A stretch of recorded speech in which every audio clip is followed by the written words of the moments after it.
What's up, beautiful people? I'm Nathaniel Pearl, And I'm Sammy Sheva. and welcome to Curious Chimps Podcast, a show where we explore the infinite complexities of the human experience. We do not endorse anything illegal, so please consult the doctors, do your research, and for the love of all that is holy, be safe. All right, let's talk about drugs. Curious Chimps.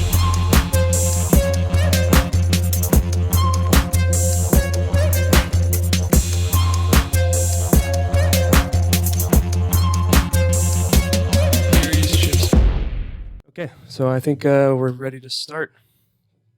Awesome. Thanks for coming on, man. I appreciate it. Oh, my pleasure. Happy to do so.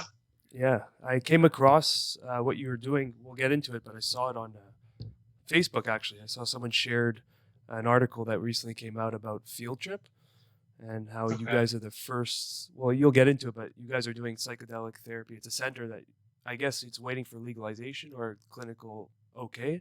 And you're going to do treatments for all sorts of mental issues and mental health problems and all that kind of stuff. Yeah, I mean, right now we're using ketamine as a psychedelic, but the idea is that we're using ketamine really as the vanguard for hopefully many other future psychedelics like MDMA, psilocybin. But we can build a business around ketamine therapies, help a lot of people in the meantime, and really build a business so that when psilocybin or MDMA or LSD or DMT or whatever the case may be finally get approved or legalized, we'll be able to add those to our therapy and kind of like a turnkey solution that gets things going really quickly. So, Nice. And just for our listeners, your name is. You just want to introduce yourself and what your position is in the Field Trip. sure. My name is Ronan Levy. I'm one of the co-founders and executive chairman of Field Trip. Cool. That's awesome. Yeah. I was just joking before. I was like, Ronan's a freaking cool name. Just throwing that out there. Thanks, man. I appreciate that. That's so you guys are the first center that's operating or that's open right now in Toronto or in Canada per se. Yeah. I believe we're the first in Canada, actually. So there are clinics doing ketamine infusions. So we're not the first. I think we're the second to be doing ketamine therapy per se. But what makes us unique is that we really do this as psychedelic medicine, which is to say, most ketamine infusions and the other ketamine clinic in Canada and most of the ones in the US are giving people ketamine through IV infusions, and they're treating it like an antidepressant. That you sit there, you get the IV infusion, and then you go home. But antidepressants by their nature and ketamine IV by its very nature, they don't address the underlying root causes, the emotional drivers for depression, anxiety, and all that kind of stuff. They're just kind of masking the symptoms. Whereas we look at ketamine or other psychedelics not as an end in and of itself. It's not a pharmacological solution. It's just a catalyst to make psychotherapy much more effective, to help you unpack the emotional drivers that put you in depression or into anxiety or PTSD, so you can actually process the feelings, process the emotions. That's what leads to long-term healing and sustained change. Just picking a different drug to try and mask the symptoms isn't going to do anything for your long-term benefit. It's just going to, there's nothing wrong with it. It helps, but it just means that you're going to be on that endless cycle of going back for more in the future. Whereas if we can use psychedelic molecules to really unpack people and open them up to psychotherapy, we can actually give them the tools to stay on a course of being depression-free for the rest of their lives. It's the old expression. If you give a person a fish, you feed them for a day. You teach them how to fish, you feed them for a lifetime. And it's really that kind of thinking. Yeah, I agree. Sorry. Oh no, I was going to say Just it. getting used to Skype. Yeah. It feels there's like a paradigm shift in this field right now that we're realizing that we've been treating the symptoms for so long, and that like the deeper underlying layers are if they're not looked at and observed and worked through, it's just going to be this endless cycle of pharmaceutical drugs that you're basically on for life. And the things that I'm seeing with psychedelic therapy and all this kind of stuff is that it's not an easy route, but it gets to the bottom of the core root issues in people's minds, and that's the everlasting effects. That's exactly it. We were just having a call about our protocols today, actually. And I kind of want to steal Home Depot's slogan for the work we're doing, which is "You can do it, we can help." Right? Like it's work. It's like you got to do the work. If you don't do the work, you don't get to the end. And I can wax philosophical for a long time about how we need to also shift our sense of like the struggle paradigm. That the only things that are worth doing are hard. And I think there's like something fundamentally interesting and odd about the fact that we only value things that are hard. But when it comes to psychedelic therapies, it doesn't need to be hard, but you do need to do the work. You have to turn inward. You have to face your demons. You have to face your fears.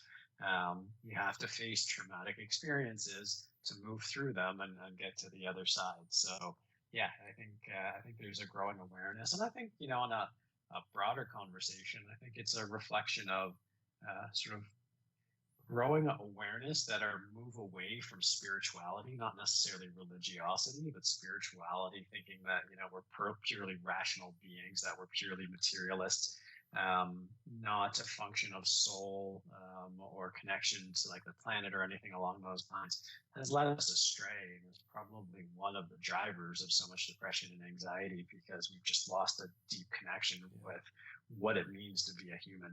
Yeah. And I had this conversation with a friend once, because he asked me, he was like, what does it mean to be spiritual? Like, in your definition, he asked me. And I said the best way I can describe it that resonates with me is just a deep connection with self and awareness of myself, and really understanding the driving forces behind patterns and everything. And that's the best way I could describe spirituality, is just reconnecting with self in an honest, pure Yeah. way.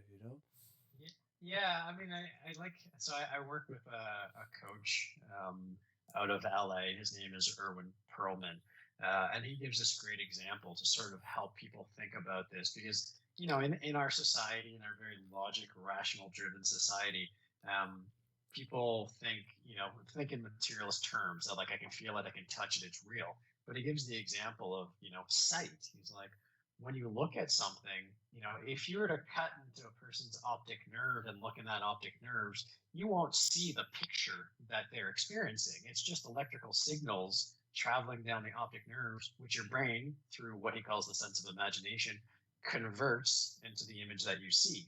So if our entire experience of reality is just the translation of electrical signals into experience, then inherently we have entire control over that experience. Like, that's spirituality to me, right? Which is like a recognition that, and it's also like consistent with what we're seeing in quantum physics. Not by any stretch am I an expert in quantum physics, though I find it fascinating. Yeah. Is that like objective reality doesn't really exist. We live in a perpetual state of uncertainty, and the experience that we have is just a conversion of electrical signals into an experience, and therefore is inherently non-objective, is inherently non-materialist. And I don't know, I find that fascinating, and that's how I kind of get a sense of spirituality, is the recognition that so much of what we think is real is just our observation, and that opens up the potential for so much more in this world. I think it's really philosophical. I've always leaned on etymology, actually. Like, I get mad at people online when they're like, what's spirituality mean to you? And I'm like, well, actually, like I whip my dictionary out, like spiritual, like something that's spirit is something that it like the meaning of the word is something that's real but not physical.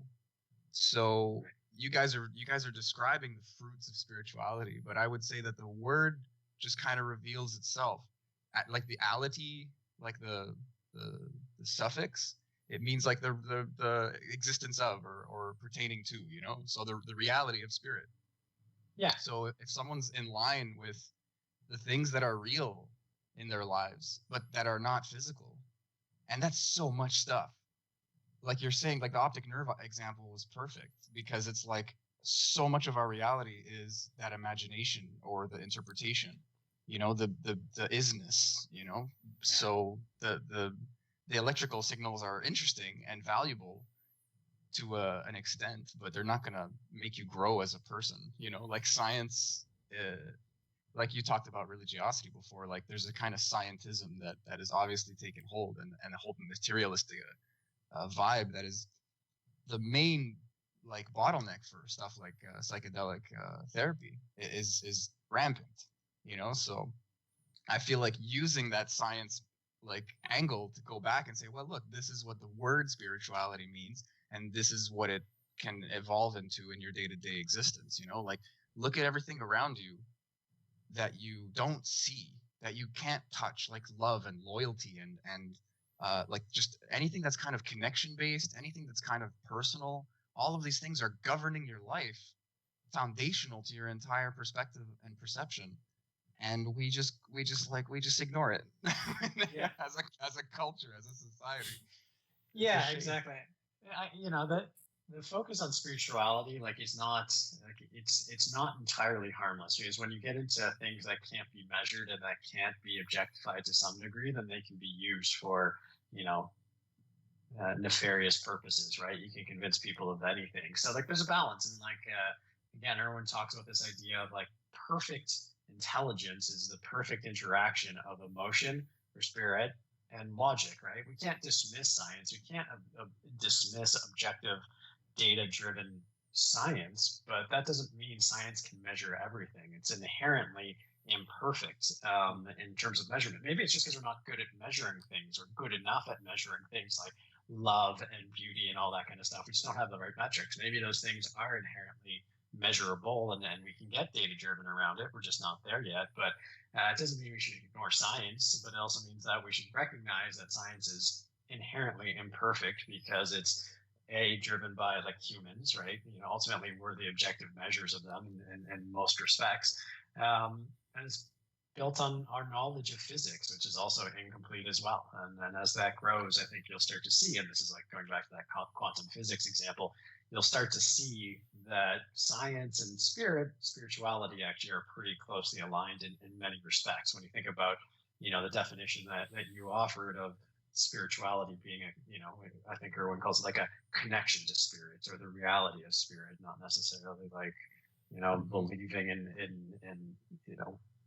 elves and fairies and all that kind of stuff, which again, it's maybe that's okay, maybe it's not, I don't know. But people think about spirituality, especially people who are hyper rational, and go to the extreme definitions of that. And that's kind of same problems with our political conversations, right? Which is we always go to the ends of the extreme, whereas most of the interesting stuff is actually right in the middle, where it's okay, there's fluidity. I may land on this side and you may land on this side, but we're not that far apart, is the reality of most things. But most conversations, when they're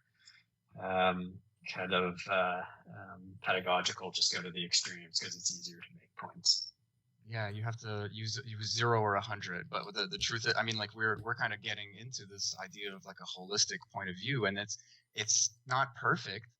You're cutting off the fat for a point, right. In the case of psychotherapy, like a psychedelic therapy, you're drawing kind of Venn diagrams. You want a scientific approach to a spiritual outcome, maybe, or a spiritual process. And someone has described psychedelics, especially in the light of therapy, as kind of I forgot the name of it, but when a surgeon is doing work and they have that thing that keeps your wound open so they can work. That's what the molecule is doing for the real. Yeah. So you were saying they'll dose somebody with something like ketamine, intramuscularly or intravenously or something, and then just have a good day kind of thing. And this person just had a crazy experience. It's no, I need to talk to someone, a therapist, a shaman, a friend, anybody, please. And they're just see you next week, as if they just had talk therapy or something, and they just went through the washing machine of time and space, Oh, yeah, exactly. It's actually one of the conversations that we've had on our side, which is, at least one of our investors and an advisor, a doctor named Dr. Randy Sharlock. He's an oncologist. He's a radiation oncologist in LA. He's extremely well established. He's a doctor, so he's clearly got the scientific rigor and background in him, but he also believes deeply in the spirituality around psychedelics. And he's one of the things that modern therapy, especially modern psychedelic therapy, probably does poorly is people may have a psychedelic experience and they may experience God or goddess or Buddha or whatever, however you want to define that. And it's are the therapists who are doing the work actually prepared to have those conversations? Because they're all clinically and academically trained and not necessarily equipped to talk about a person's experience of God. I'm not saying that you necessarily have to believe in God or anything along those lines, but for that person who had that experience and experienced God, this was very real for them. And so how do we prepare ourselves as a community, as a society, to really re-engage these conversations? Because as psychedelics go more mainstream and people have more really mystical experiences, you can't help but bring spirituality back into the conversation. It's going to be forced back in, whether you believe in it or not. It's going to happen. We're going to have that discussion, because that's a lot of people have those kind of reports when they have those experiences. So it's kind of like it's going to push into the therapists. We lost you. Sorry. Oh, I thought I heard something. It's going to push into the therapists' spectrum of what they have to talk about, because these are going to be constant repetitive cycles that they're going to be hearing. So that's really interesting. What is there any type of preparation now that's happening specifically for psychotherapy in prep for these kind of discussions with future patients? I mean, it's a conversation that we're starting to have, but truthfully, it's very preliminary, right? Where it's a function of the society and that we live in, is that everything has to be done with a medical and a scientific rigor, which is inherently, by its nature, rational, logical, fact driven, and so most of the therapists that we work with, listen, they're very open minded and great, but they're coming from a particular lens and an angle, and some are certainly more comfortable with the ideas of talking about spirituality and mysticism, and others are not. But there's no real training for it, because the training you get in most academic institutions don't prepare you for that. So it's, I think, one of those things that, like, you learn by doing and experiencing, and keeping an open mind and keeping humility to recognize that we don't know everything.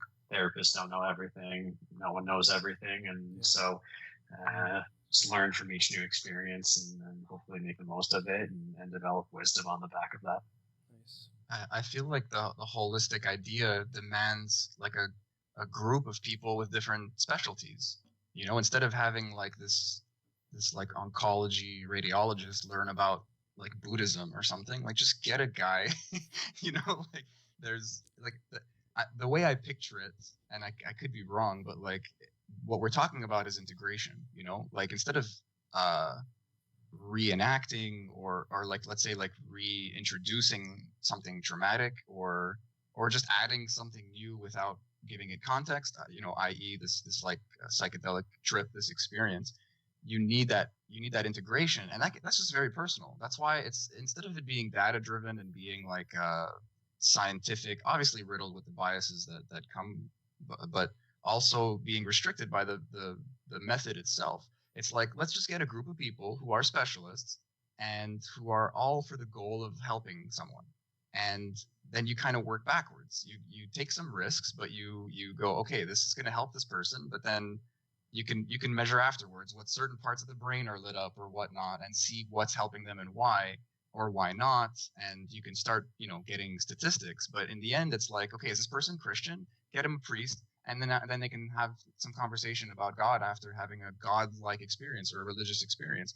If they're more into Eastern mysticism or specifically Buddhism, or if they're freaking Shinto or something, like just get them a guy or girl that is going to help them integrate what they saw.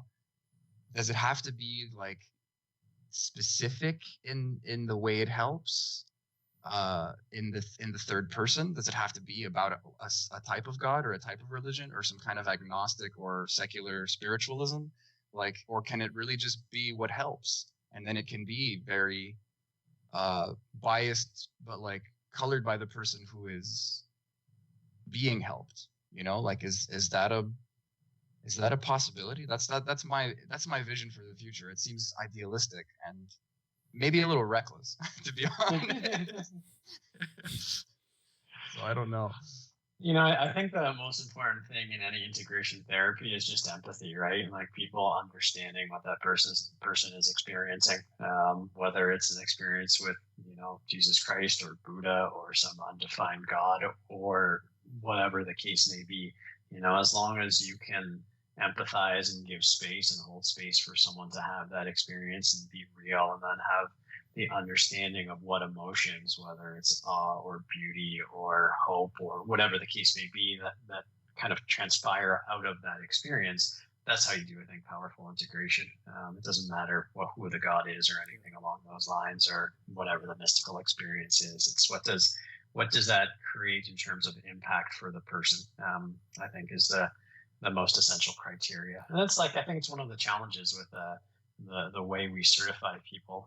Not to say that the therapists working in our clinic aren't fantastic. They are fantastic, but you don't get to measure a person's empathy, when you graduate. They're measuring their ability to understand and process facts and information.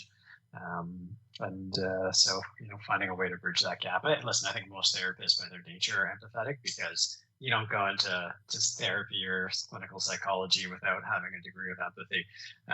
But certainly some are more empathetic than others. And I think that makes for the best sort of therapeutic experience, and psychedelics or otherwise, to be quite honest. It doesn't need to be specific to psychedelics. Yeah, I guess that's why it's important for them to be kind of versed in the psychedelic realms a little bit. Like obviously it's a very personal experience, but I feel like maybe I kind of want to form it as a question, but like do the therapists have to undergo the treatment? Do they have to know what they're kind of putting people through? Like is that a badge, let's say, for the empathy?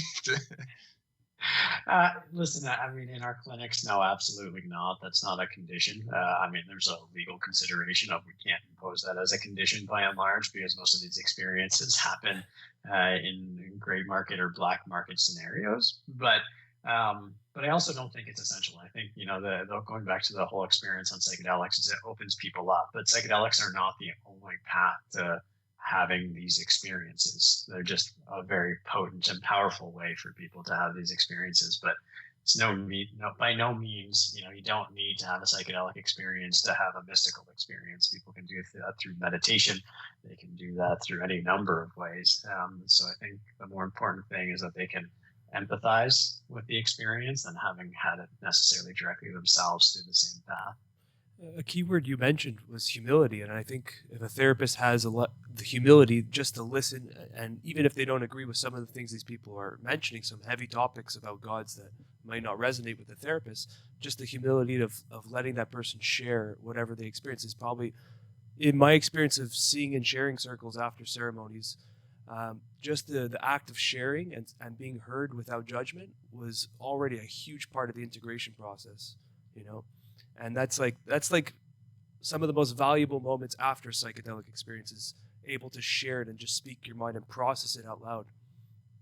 Totally. That actually came up in our conversation today, which is a number of our first patients identified the fact that they were able to speak, felt no judgment, as one of the most powerful therapeutic aspects of the experience. But, I think it's the ketamine, in our case right now, the ketamine opens people up to start feeling emotions and having experiences that they were otherwise closed off to. So it kind of blows open the gates, and then the sort of next hurdle is like, am I going to be judged for it? And then you get to that next hurdle, and you have a therapist who is holding space and no judgment, and it's one of the most empowering experiences that many people have, because most people, either through self-judgment or external judgments, have never felt safe to be truly vulnerable and to, sit in a room and be able to share literally your deepest, darkest, most mystical or crazy, however you want to describe it, experiences, and have someone sit there and be amazing.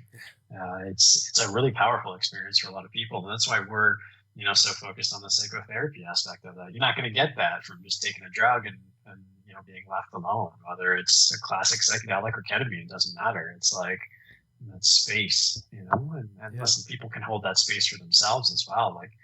It's one of the things that I work on personally. It's how do you hold space and compassion for yourself without judgment, without, castigating yourself for all the mistakes that you've made in the past and all that kind of stuff. And it's not easy, but I think it's the place where all of us probably want to work towards. Yeah. It's when you can get to true self-compassion and remove judgment from yourself, it's I think that's a pretty high mountain to be on. That's for sure.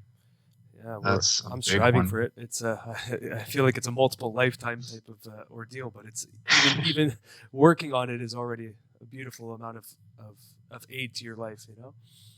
Totally. Yeah. I feel like we get a taste of it with others. I've had like other psychedelic experiences, or like Vipassana also, like just having this long, drawn out meditation retreats, and there's this silent click into that self-compassion, that giving space that I don't even integrate or really take into account, and then suddenly I am holding space for myself, and everything's being integrated more easily. But I kind of glossed over this shift in perspective. I don't know why, I don't know why, I talk with my hands. I gotta watch out. I always have this, just personally speaking, I mirror people, you know? So with like a self-reflection and giving myself like this kind of personal holding of space, like a therapist would, it's not easy for me. So I'm definitely one of those people who needs to like work on that, and like it's like a field that you pave like for so much other stuff to happen in your life, you know, and I think it would definitely, I mean, when I did an ayahuasca ceremony, the fact that other people were there was like a hurdle to go over. And then once it was over, it was so much more therapeutic, because there was like this catharsis that was like the background to everything that was going on. But but giving it to yourself is like a little bit of a Rubik's Cube for me. It's like really, it's obviously it's important, but it's I don't know, it's like cooking my noodle right now. I really don't do that. I just kind of notice it happen. We don't have to talk about this if you're uncomfortable with it at all, but I mean, I'm sure you're not. Like, what are your personal psychedelic experiences? Or like, do you have any familiarity with like certain psychedelics? Have you tried the ketamine therapy? Like, no, my psychedelic experiences are actually fairly limited, limited to only psilocybin mushrooms.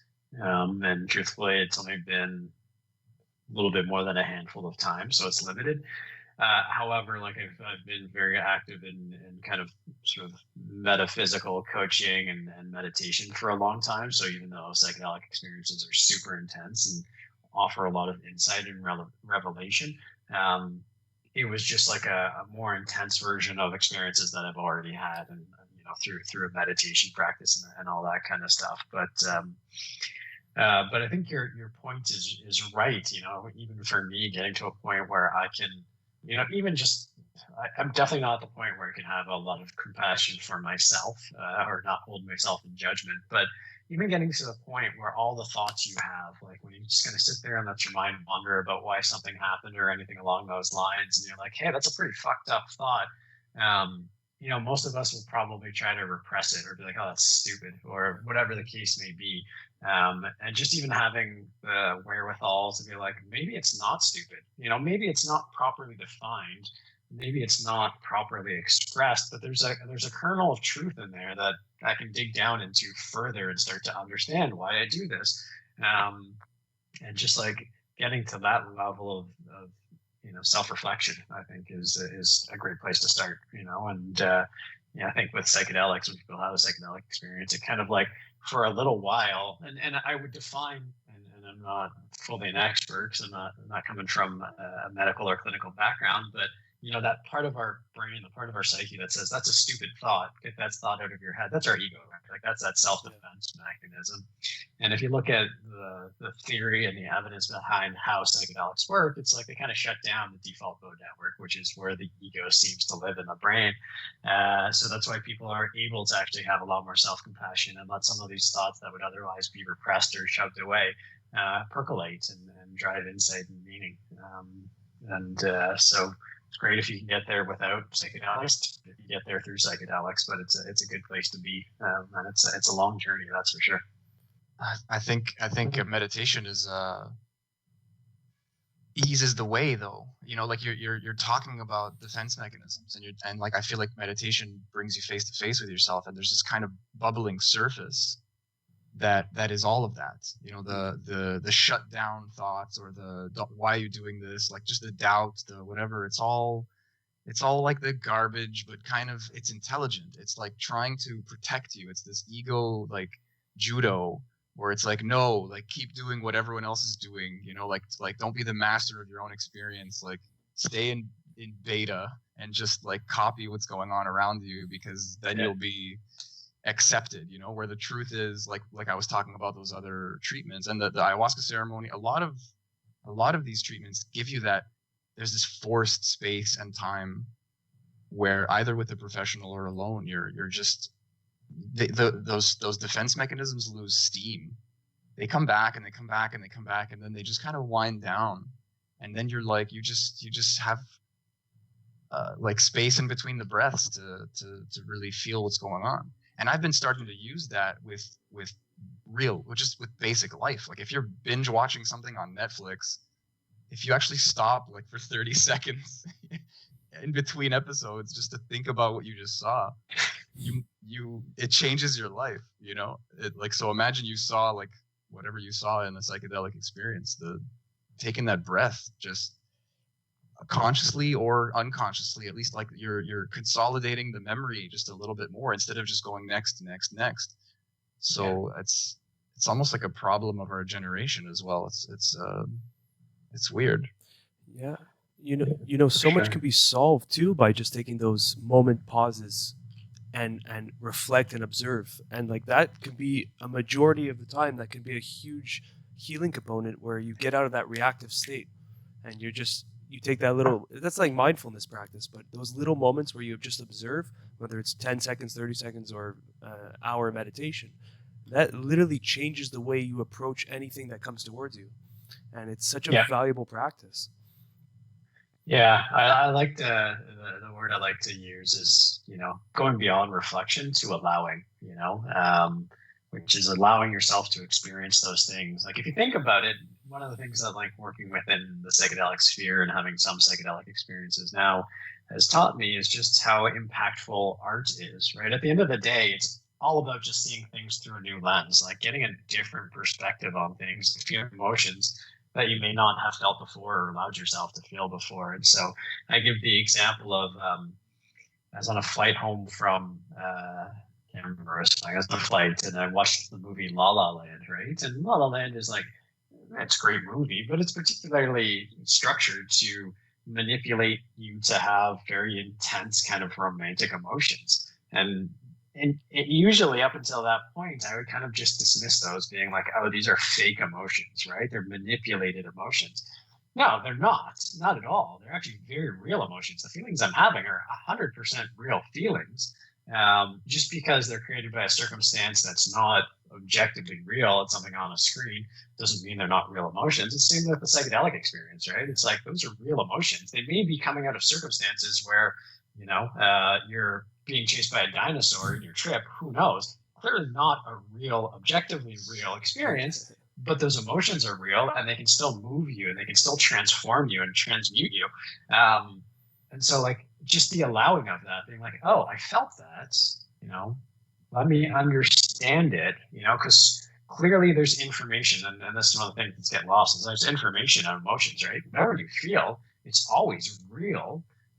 It's just understanding why and how it came about that's relevant, so you can take that information and make decisions about your future and how you want to live, right? Yeah.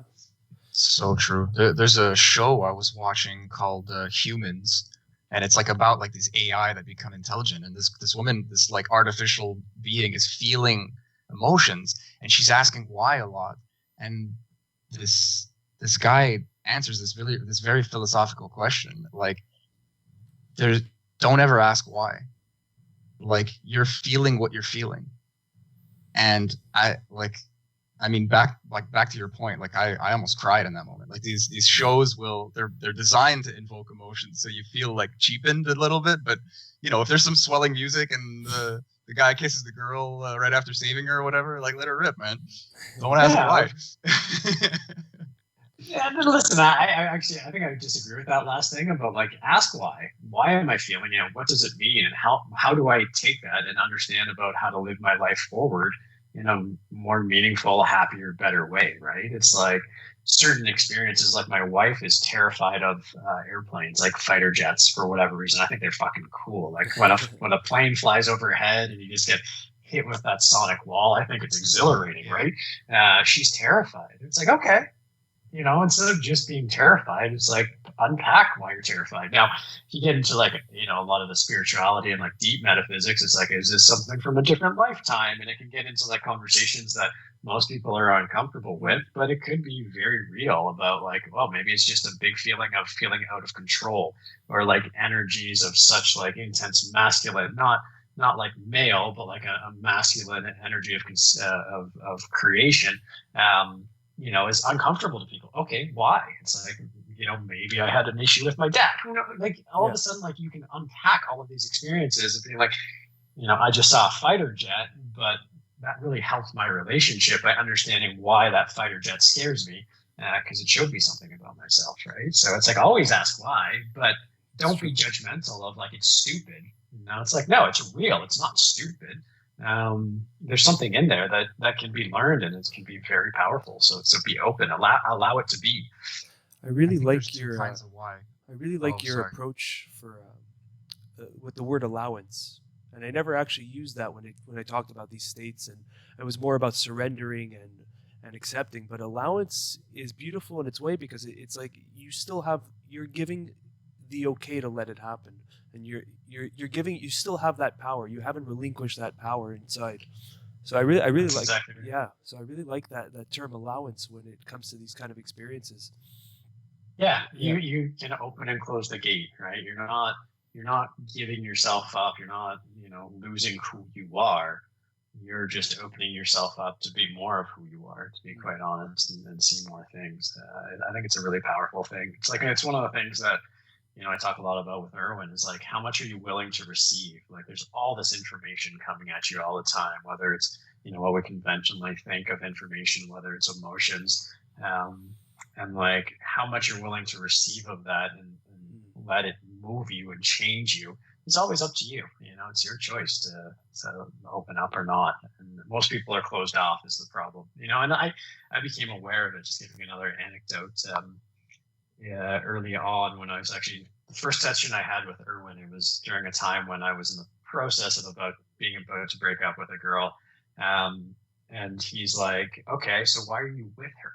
And I was like, well, she's smart, she's funny, she's attractive, she's got a good job, blah, blah, blah.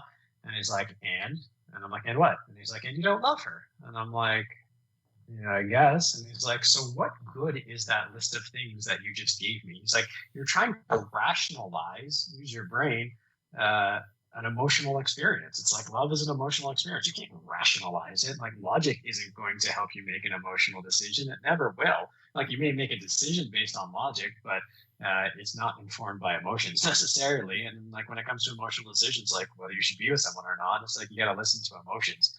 And so like, just even allow like the emotions of like, oh yeah, it's like a lot of people, particularly men, not exclusively, but particularly men, like we over rationalize things. Men aren't supposed to cry, kind of thing. We're not supposed to feel our feelings. So we become so hyper locked in our brain and the rational mind that we never let in the emotional mind. But like, even like that first kind of like, okay, it's okay to say like, even though logically there's a million reasons why I should be this person, emotionally I'm not there.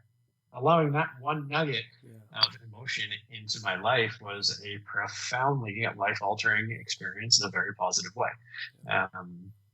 And it all came down to like, was I willing to receive the information that at that time my heart was giving me, but my brain was trying to strike down because it was scary or it was complex or it was hard to implement or anything along those lines.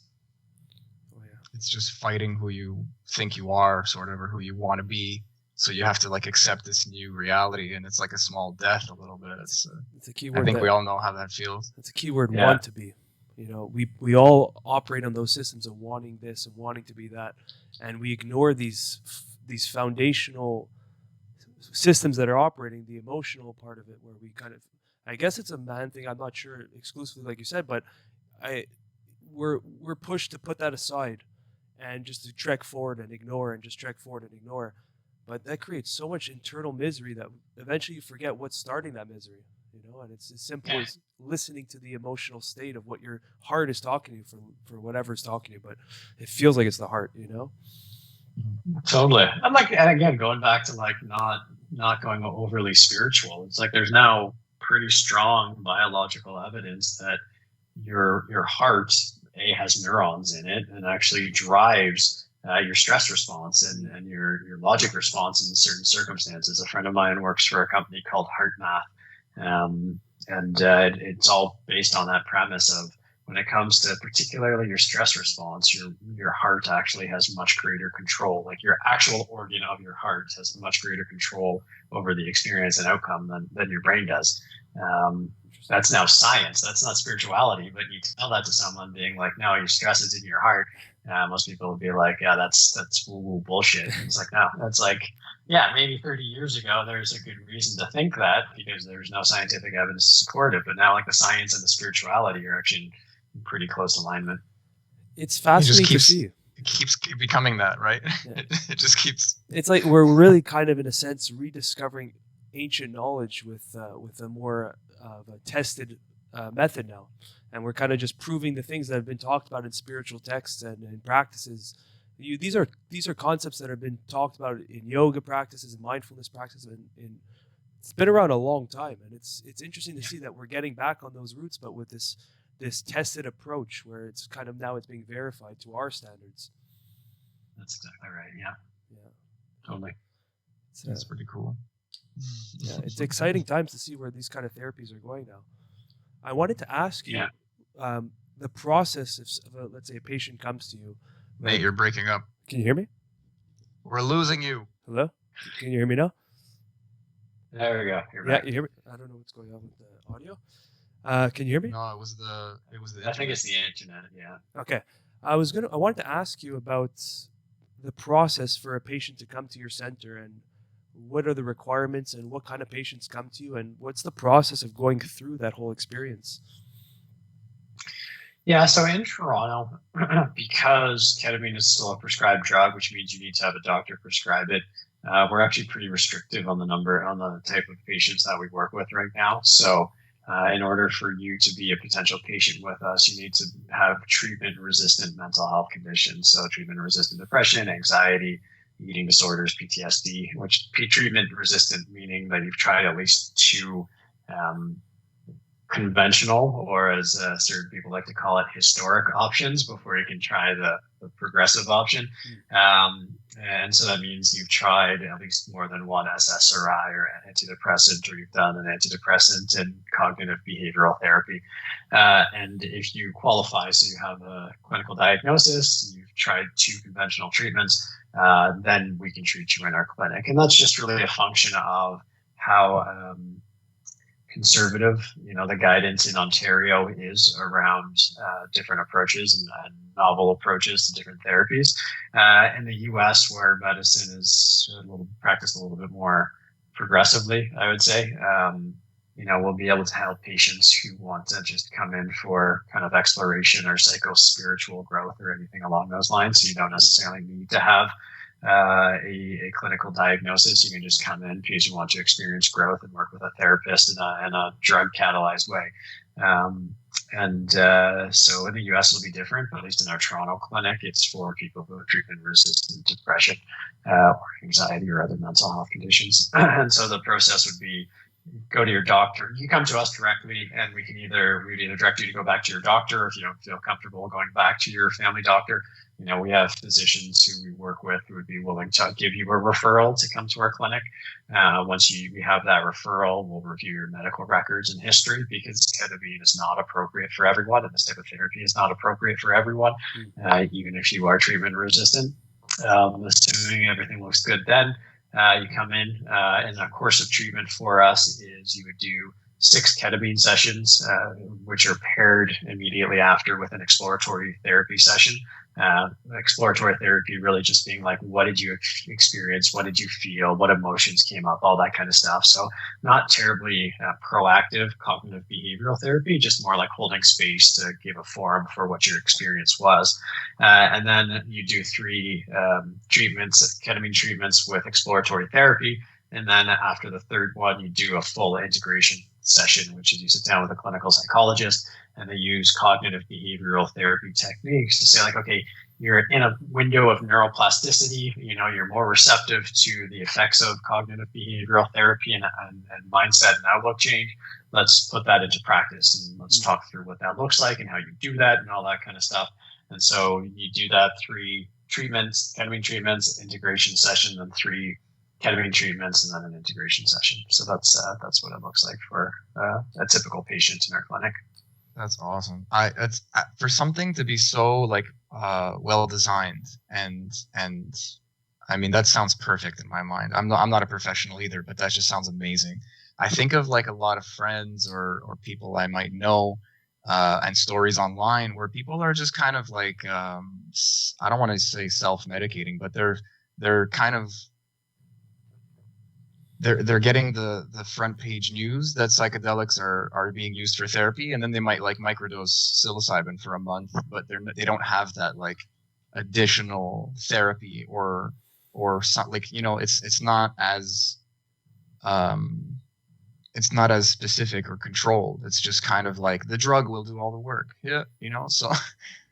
That's actually a real problem we're having with our first patients is they come in, they see all the news and conversation around psychedelics and all that kind of stuff. And they come in and, they do their first session and they're like, oh, I thought the ketamine was going to do everything. I don't need the therapy. And it's like, I mean, not everybody needs the therapy. People who are very sort of advanced in self-reflection and all that kind of stuff could do a lot of the integration work themselves. It's always better to have someone like reflecting into you. So it's always better to have a therapist, but you can do a lot of it by yourself if you're equipped to do so. But yeah, no, it's a problem. People think it's going to be a cure. You do it once, I'm all better. It's not. Like I said, kind of want to steal the Home Depot slogan. You can do it. We can help. But you got to do it. It's work. There's work involved with it, and you got to go through those veils. You got to climb those mountains. You got to slay those demons. And if you don't do that, listen, I mean, there's no judgment, but you just won't have as much progress as you may wish without putting the effort in. I love how you called it a window of neuroplasticity, because I've never put it into English before, but that's exactly what it feels like. Like you might have a profound spiritual experience, but now you have this kind of wobbly self that you can like kind of slap the clay a little bit and get something, you're not shaking the Etch-a-Sketch, you're still you, like you said. Oh, sorry. My phone beeped. But you're more you, like you said, like you've just explored something new. So it's really just simple integration. Like we can take the woo-woo out. The woo-woo vocabulary, I think, is more damaging than anything. There's just woo-woo involved in life, but it's this like, I almost want to use the word vulnerability. Like you just went through the washing machine and now you're like, okay, what? And then someone can come in and say, yeah, what? I don't know. Maybe start journaling. Maybe think about like, what do you want to work out? Don't even think about your experience. Think about what you want to help in your life and try to use that. Or like any professional, any therapist is just going to be this like a sail for the wind. They're not going to try to direct you too much. And if, like you're saying, if you're able to direct yourself, then they'll give you the space to do so. So I don't know. I'm interested in stuff like Iboga also, which I don't know. I'm sure you're familiar with. Like that sounds like a bit of a miracle drug. We had some people on who were giving us stories, and that does sound like. Maybe you need some integration work after, or something like the holding space, but like there's something about the drug itself. There's something about the experience itself that seems very profound. And that being said, that doesn't seem to reflect with ketamine, psilocybin, MDMA, LSD. All of these seem to like stretch your brain, and then you have like something. You have like a window to work in, and I just love that you said that. Like I feel like a kid with a new toy. Like I can just say that now. That's exactly how I felt after I did my ayahuasca ceremony. I had this big space and it was left unattended, and I kind of fell into a depression. Yeah, that can happen. I mean, that's one of the things you see it. Also, you hear stories of like, the ego coming back with a vengeance, right? Like you hear the concept of ego dissolution on these trips. But usually if it's not done properly, it's just like stretching the ego like an elastic band, and when you let go, it just comes flying back unless you take down the slingshot that it's attached to. So it's like, again, it's like by and large, psychedelics, as you guys probably know, are quite safe. At least the classics, in terms of low risk of overdose, and the stories of people like jumping off buildings and all that kind of stuff are generally more, but not entirely so, but they're more urban legend than anything else. But they're not harmless. You can put yourself in a worse psychological state, like, especially because they open up vulnerability. And if someone abuses that vulnerability, it can create more trauma than you had in the first place. So it's, there's, I'm a big advocate to see greater access to psychedelics, but I also think that we should be cautious, and thoughtful, and not be reckless in terms of opening it up to, just free form. Anyone who wants to do whatever can do whatever. I think that can be, that could be, I don't know, a bad outcome, maybe not, but certainly behooves us to be cautious and prudent in advancing this, which is to say, like, I don't necessarily think it needs to stay in a solely medicalized department like it is right now. I think things like what's happening in Oregon creates like the psilocybin services initiative, which means anyone could really access it. You don't have to be sick, but you have to do it with a qualified professional. It's like that's a good way to do it. That's smart. Let's not get ahead of ourselves. Maybe a world where psychedelics are totally ubiquitous and everywhere is a wonderful world. We don't need to be in a rush to get there, because it may also be, a terrible, terrible world. So let's take one step at a time. Exactly. For sure, a very different world. I don't think necessarily a better one, but I'm actually curious about, like, all that being said. Okay, you were saying how the people who come to you for treatment are the let's say, like, whatever preliminary and more agreed upon or more accepted treatments that have not worked. So in my mind, these are the more dangerous cases. These are the more susceptible people. Let's say the higher psychosis people, or whatever the terminology is. And then a psychedelic is like a counterindication. So I find that like a weird, like, do you think that's a safer bet? Like, it's kind of like a last resort, but obviously there's a bunch of screening that goes on to see if it is proper. I guess what I'm wondering is, what are counterindications for something like ketamine? Like, what is going to turn someone away? Who are you going to turn away? Like, if they have something. Yeah, so typically patients who have a history of addiction are turned away, because ketamine itself can be addictive. So Really? we don't want to treat addiction with addiction. Yeah, it can be. People with bipolar or schizophrenia. So like the most extreme cases, like there's the most extreme cases, which, institutions like CAMH, the Center for Addiction and Mental Health in Toronto kind of thing, like those are the most extreme cases, and we won't deal with those. The people we're dealing with typically are, relatively high functioning people who have very intense, depression, episodes of depression or anxiety or anything along those lines. But people who have independently dissociative states, and all that kind of stuff, we won't treat those people. We're not tackling the hardest cases out there. We're tackling the hardest, at least as a starting point, tackling the hardest cases within a narrow band of otherwise relatively healthy individuals. Yeah. What is the current state? Because I know one of my friends is working at a clinic right now, and the leading psychologist at that clinic is talking to him about, in the next year or two, that psilocybin is going to be the next one that's kind of open to medical practice. Can you confirm that, or do you have any knowledge of like what's the next one's coming, or if there is? Yeah. I mean, I don't have any firm knowledge, because it's still to be determined. The future is still to be written there. But you're likely to see MDMA as the first. It's not technically a psychedelic, I suppose, but typically referred to psychedelic being legalized, or no, being approved. So the clinical trials are in phase 3. MAPS, which is the Multidisciplinary Association for Psychedelic Studies, just announced that They have like 90% statistical significance in their studies, which basically means that it's working. So, there's a few hurdles to still clear, but you're very likely to see the FDA approve the use of MDMA for chronic severe PTSD or just PTSD in general sometime in the next year or so.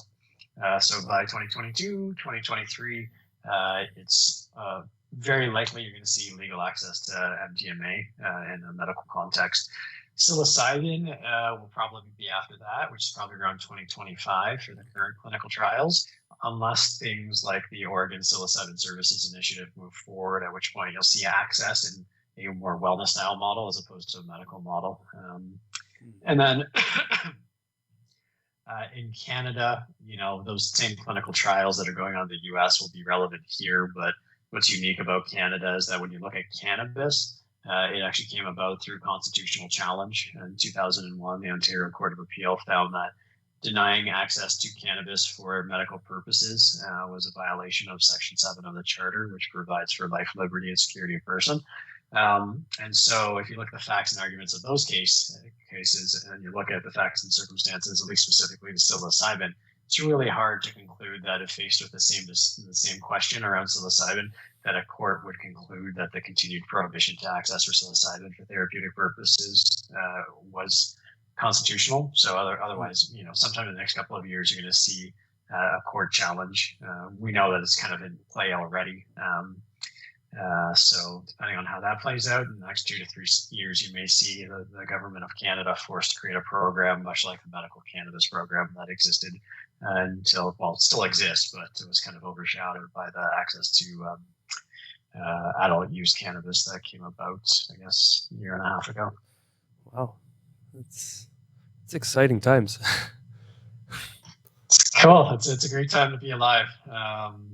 It's nice to see that reason and logic are overcoming stigma and political ideology. At least hopefully. What was so valuable about having MAPS around is that they did the legal hurdles. They went through the process. This is like a 20, 30-year buildup. And then they went through all the steps, and now it's finally the science is proving what they hypothesized, but they knew, and now it's showing to allow that actual approval by the government and all those systems in place that the data is irrefutable. And it's like once you crack the door open, you start sneaking in all these other like substances, like you were saying about cannabis. It's like it's set a precedent now. It's like if this, then that, Yeah. So one of the concepts I love playing with, going back into that conversation around spirituality, is this concept of morphogenic fields. I don't know if you guys have heard about this. Rich Eldrick. Yeah. So like the sort of basic concept being like, or the basic example being like, throughout human history, not a single person of all the millions and billions of people that lived had ever run a 4-minute mile. And then Roger Bannister runs the 4-minute mile, and literally within minutes of him running it for the first time, other people are able to run the 4-minute mile. That like when a single person has like a psychological or emotional breakthrough, it creates a path for other people to do the same thing, whether it's a physical act or an emotional or mental act. It all happens, and then there's lots of studies that confirm that. I find that so cool. Yeah. So powerful. I try to forget about it because it's mind blowing that there's some kind of like spiritual pheromone thing going on. There's some kind of field, like this human oversoul, and it's like when one cell figures it out, it goes and like spreads. And I've seen studies with mice and mazes. I've seen studies with they've like reused what's it called, crossword puzzles. Okay. So that like hundreds of people have like done them already. So the people who were being studied and their aptitude for crossword puzzles, suddenly the ones that have been done a bunch, they were like way better at them. And like there's a bunch of it's weird. We talked about the problems in measuring stuff like this. Like this is one of those examples. It's not pseudoscience, but it's hard to put a finger on it. But man, it's cool. It's fucking. I don't know what to do with it. Anyway, this is a whole other conversation. I don't want to veer off into some mystical convo. We'll try to keep it on the rails a little bit. But it's true, I guess. Maybe in a slow way, the kind of like the shamanistic indigenous vibe, you know, like the been around for thousands of years of it all has just been slowly like disseminated back into this whole like hurrah science culture. And it's like, oh, we can science this too. But it's insidious. Nate always jokes that the vines of ayahuasca are like growing back into society, you know, and it's we could call it what we want with our, you know, lenses, but in the end, it's gonna bust our ego in half and make us act right, or feel better, or whatever. Like, it's totally the therapy's endless. I mean, it's like it's about the assisted therapy. You know, like there's like when you're treating cancer, there's more than one therapy, and they'll combine them to be more effective. There's a bunch of stuff like that. Holistic, like we were saying before. You know, I feel like I want to take part in this. I feel like I want to be like I'm for the first time in my entire life, I have a therapist now, and I'm speaking to someone about my life and my issues, and it's very new to me, and I feel like it's missing something. And I feel like back in the day when I was a teenager, like partying with like LSD or just popping ecstasy pills or something. Obviously, the setting was terrible, and that was missing something also. And just talking about all this now, I feel like I really got to marry the two somehow. And it's not, you know, it's not like available. It's getting there, and I'm happy, but it's like I just wish I had access to it. I wish I could kind of make it happen for myself. Yeah, you're ready to go. I hear you. Guys, I gotta get off this call in 2 minutes because I gotta hop on another call. That's perfect. Do you have anything else that you'd like to discuss or bring up before you go? Like anything? No, this has been awesome. Like these are the conversations that I think we need to start having, which is like the science is happening. The classic medical academic sciences are happening, but we gotta start having these other conversations about like the spirituality of it. So this is an awesome forum, and it's been super cool to talk about this and share thoughts because within our business, we're very focused on this piece of the equation, so the science and scientific and medical. But I think it's important that we start having the spiritual and more emotional conversations around this kind of stuff. So it's been awesome. Oh man, it's been a pleasure having you on, and I really appreciate the work you guys are doing, and I'm excited to see where this is going to head and the laws that are going to be in place as time progresses. If people want to get to more information about you guys, where can they check you out? I'll put a link in the description too, but if you want to do some plugs or anything. Yeah, that's great. So if you want to learn more about our clinics, fieldtriphealth.com is where you can find out. We also just launched our own podcast called Field Tripping, Epic Trips and Psychedelics, where we talk to celebrities and doctors and scientists and all sorts of cool people about their experiences on psychedelics and how those experiences has changed the course of those people's lives. So you can find that at fieldtripping.fm. Are the two places to check things out. Awesome, man. Awesome. We really appreciate it. All right, we'll let you go, man, but thank you so much. I appreciate it. Thanks, guys. It's been a lot of fun. Keep in touch. We'll talk soon. Absolutely. I'd love to do it again. Awesome.